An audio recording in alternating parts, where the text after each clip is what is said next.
So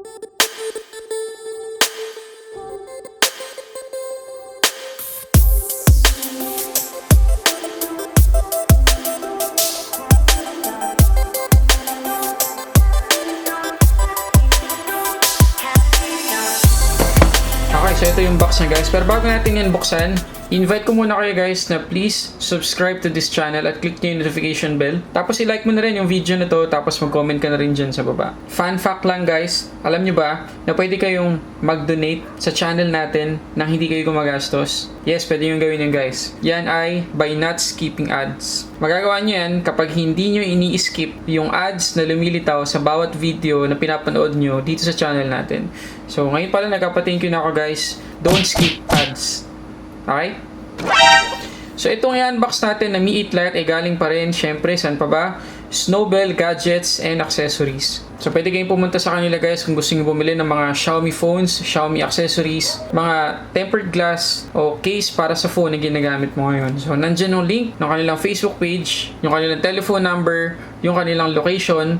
Kontakin nyo sila guys anytime kung meron kayong inquiries tungkol sa mga binibenta nila.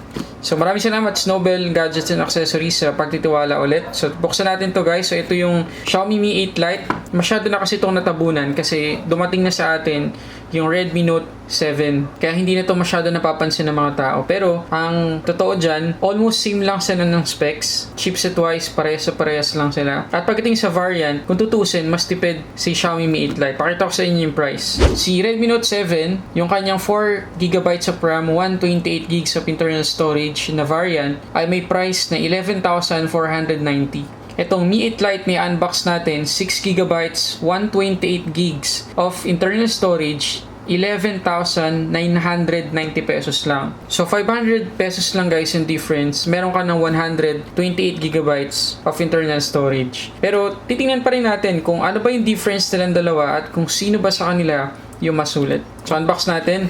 So yung box, halos parehas lang sila ng box ni Redmi Note 7 Pro. At dahil nakakonect itong Mi 8 Lite sa bigger brother niya which is Mi 8, yung flagship phone ng Xiaomi last year, i-expect natin na maganda yung performance nitong Mi 8 Lite. At makikita nyo guys, katulad na sinabi ko kanina, na yung variant na bubuksan natin ay 6GB of RAM, 128GB of internal storage. At ang kulay ay midnight black. So unbox natin.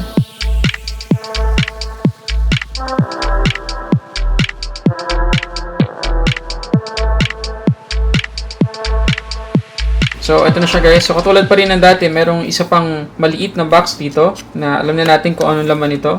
At surprisingly, merong extra na accessories pero mamaya na yan. So, ito muna yung documentations niya. Tapos, ayan, yung in-expect nating meron siya. Jelly case, transparent. At ang kulay niyan, black. Okay, transparent na black. So, tabi muna natin. Tapos, yung nakita natin kanina, mga extra accessories, nandiyan yung SIM ejector at meron siyang USB Type-C to 3.5mm jack adapter at mukhang bad news yun para sa atin, meaning walang 3.5mm jack itong Mi 8 Lite. Tanggalin natin ito sa box. Tabi ko muna. So, ito yung power adapter na at yung USB Type-C cable. Okay, so tabi ko muna.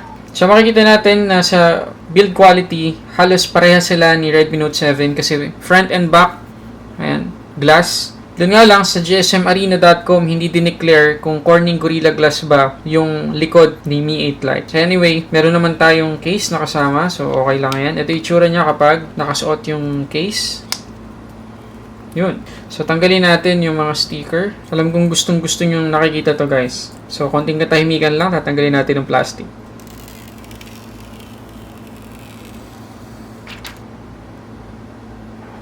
Makikita natin doon sa taas na meron siyang notch at kakaiba yung notch niya compared kay Redmi Note 7. Kasi kay Redmi Note 7, parang water drop or dew drop notch lang yun. Pero ito, notch talaga siya. Yan. Mas malaki siya kasi pati yung speaker, makikita nyo, nakasama siya sa notch. So, on ko lang at ito muna yung specification ni Mi 8 Lite.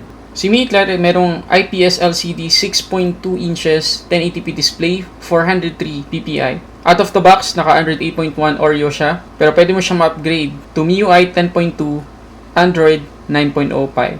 Sa chipset, meron siyang Qualcomm Snapdragon 660 14nm. Ang clock speed niya ay kapareho lang ng Redmi Note 7, octa-core, 2.2 GHz at 1.8 GHz. Sa GPU, same lang din, Adreno 512. Sa storage, meron siyang dalawang variant. Yung isa ay 64GB of internal storage at 4GB of RAM. At itong gamit natin sa review, 128GB of internal storage at 6GB of RAM.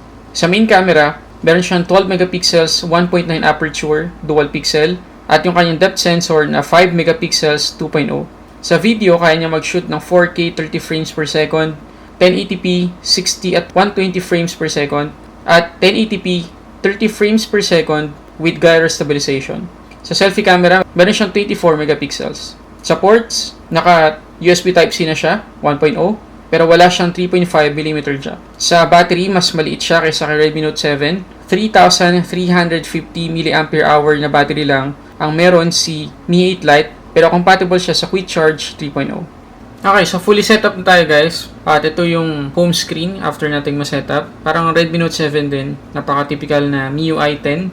At nakalimutan ko sabihin kanina na itong ni-review nating phone na Mi 8 Lite ay global version, hindi ito China ROM.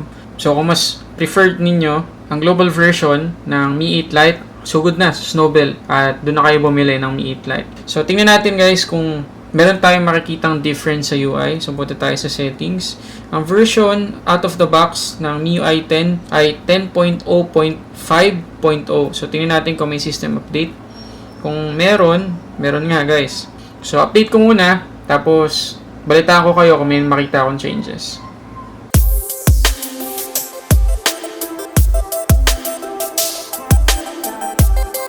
Yung unang pinakita ko sa inyo kanina na update ay 10.2 version ng MIUI, yung update niya. Pero kinabukasan, lumabas yung update ng MIUI na 10.3.1.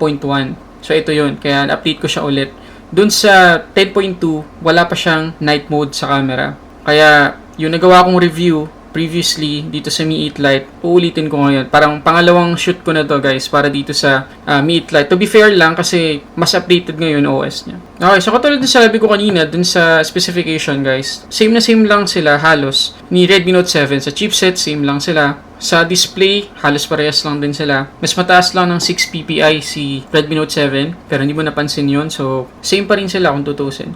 Tapos sa battery, 3,350 lang ang meron si Mi 8 Lite. So, expect natin na kung si Redmi Note 7 ay nakaka 6 to 7 hours screen on time, baka ito 4 to 5 lang. Or kung sobrang minimal lang ng usage mo, baka maka 6 hours ka. So, malaking bagay yung 650 mAh battery na nawala dito kay Mi 8 Lite. Okay, so dalawang test yung gagawin natin guys. Una yung camera test. Titingnan natin kung okay ba yung camera ni Mi 8 Lite sa outdoor at saka sa low light. Itatest natin yung night mode niya.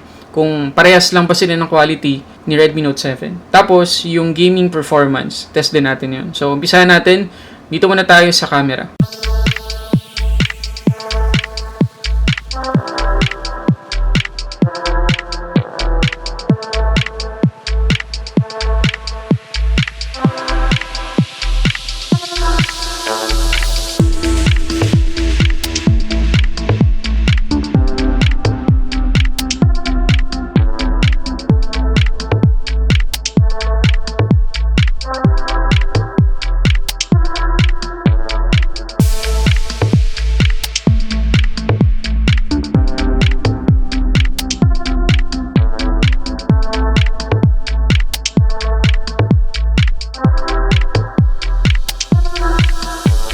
So napansin nyo guys, dun sa mga shot niya sa outdoor, tsaka basta sa maliwanag na environment, sobrang sharp siya, almost same quality kay Redmi Note 7. Ngayon, tingnan naman natin guys yung night mode.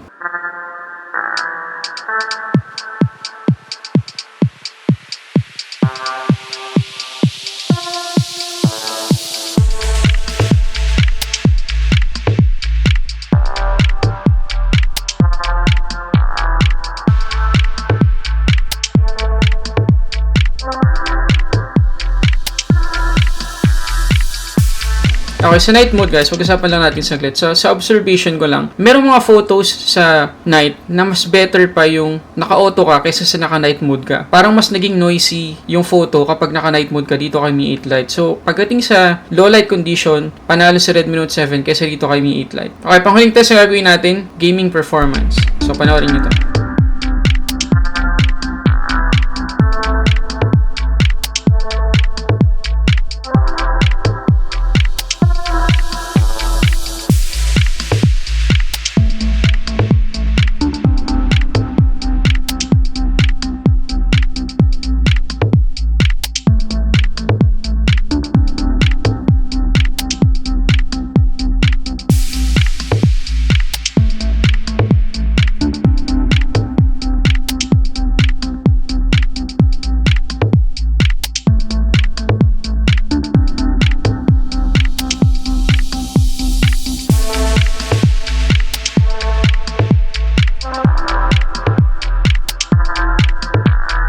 So sa gaming performance, nakita naman natin na playable.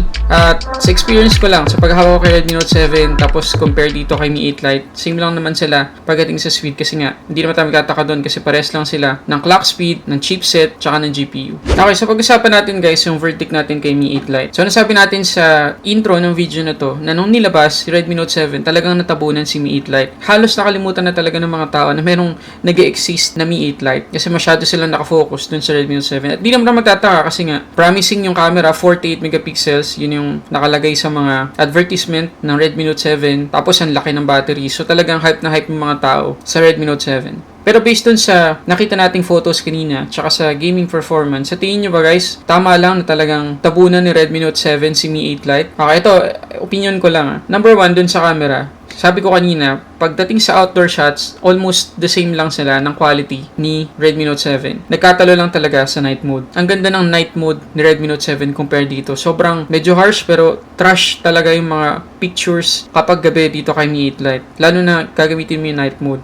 So para sa akin, kung ang concern mo ay camera, doon ka absolutely kay Redmi Note 7. Huwag tong Mi 8 Lite yung bilhin mo. Number 2, sa battery capacity, panalo pa rin si Redmi Note 7. Kasi 4,000 yun versus 3,350 lang. So kung ma-picture kang tao, tapos nag-games ka pa, lagi kang naka-data, mas sulit bilhin si Redmi Note 7. At panghuli, dun sa gaming performance, well, parehas lang naman sila, wala tayong pag-uusapan dyan. So overall guys, para sa akin, mas sulit bilhin si Redmi Note 7 kesa rito kay Mi 8 Lite. Yun lang, pagdating sa storage, itong 128GB tsaka 6GB of RAM, mas makakatipid ka kay Mi 8 Lite. Kung ang concern mo ay storage, dito ka kay Mi 8 Lite kasi magdadagdag ka lang ng 500 pesos, meron ka ng 128, 6GB of RAM. Kay Redmi Note 7, 11490, 4GB, 64GB lang yung variant na pwede mo mabili. So ulitin ko kapag storage yung concern mo, dito ka kay Mi 8 Lite. Pero kung camera, tsaka battery, yung concern mo, kay Redmi Note 7 ka. The rest, same lang sila. Yun, so sana nakatulong tong video na to guys para makapag-decide kayo kung Redmi Note 7 ba o Mi 8 Lite yung dapat yung bilhin. So sana nalinawan ko yung isip nyo kung hindi pa rin kayo nakakapag-decide hanggang ngayon. At ulitin ko din guys na yung Mi 8 Lite, Redmi Note 7, Pocophone at iba pang phone ng Xiaomi ay pwede nating mabili sa Snowbhel Gadgets and Accessories. Yun, maraming salamat sa panonood guys. Please don't forget to like this video guys. Mag-comment na rin kayo sa baba tungkol sa thoughts ninyo dito kay Mi 8 Lite. At kung hindi ka pa nakasubscribe, please don't forget to subscribe at click mo na rin yung notification bell kasi marami pa tayong parating na i-review yung gadgets at cellphones sa mga susunod na linggo. So yun lang. Maraming salamat sa panonood para sa samot sa ating unboxing reviews. This is Sulit Tech Reviews.